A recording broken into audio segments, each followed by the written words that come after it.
प्यारे बच्चों, आज फिर हम आपकी एक नज़म लेकर आए हैं जिसका नाम है आओ सब्जी उगाए। तो चलिए आप सब मेरे साथ दोहराइए।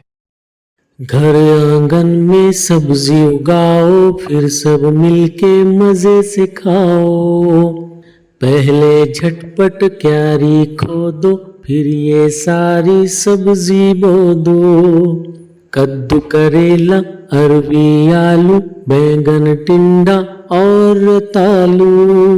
मूली, गाजर, शलगम, तूरी, लाल, हरी और गोरी गोरी। धनिया, मिर्ची, लहसुन, अदरक, हरियाली है आँख की ठंडक। इधर भी क्यारी खोदो रीना, इसमें बो दो कुछ पुदीना।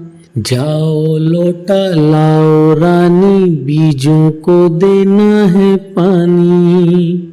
लौकी बोई, खीरा बोया, मेथी, पालक, भिंडी, सोया। देखो तो क्या खूब मजा है, सारा आंगन हरा भरा है।